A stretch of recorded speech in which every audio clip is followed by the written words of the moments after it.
Ben ritrovati per questa nuova puntata di Cronache Trevigiane. Andremo a Susegana per il ritorno il 30 giugno e il 1 luglio di Vite in Campo con delle prove sperimentali da non perdere anche in notturna.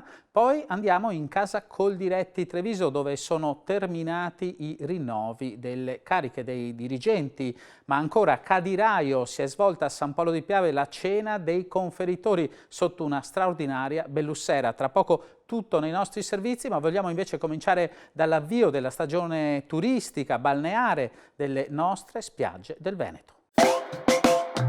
Calendario e temperature hanno sancito nelle scorse ore l'entrata ufficiale nella stagione estiva. Estate uguale mare, nella costa adriatica veneta i turisti affollano lidi e spiagge già da parecchie settimane.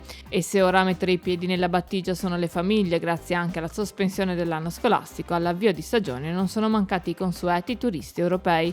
Tuttavia la proiezione per le prossime settimane è più che rosea. I dati parlano molto chiaro, i tassi di occupazione che noi abbiamo per le prenotazioni sono molto elevati, quindi sarà una stagione estiva molto buona.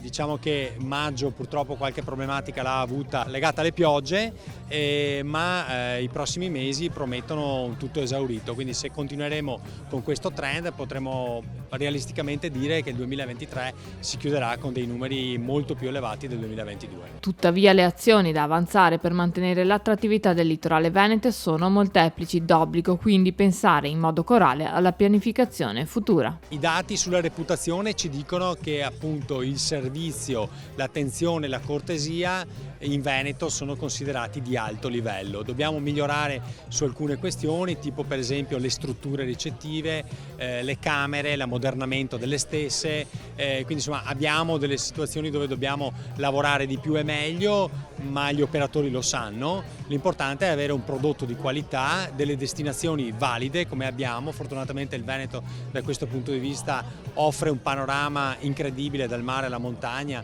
ai laghi, alle terme, alle colline, quindi insomma sta a noi soltanto cercare di valorizzare sempre di più e attirare un turista che sia sempre di più consapevole, che apprezzi la sostenibilità che stiamo portando avanti anche in ambito turistico e che diciamo apprezzi il lavoro che i nostri operatori stanno facendo.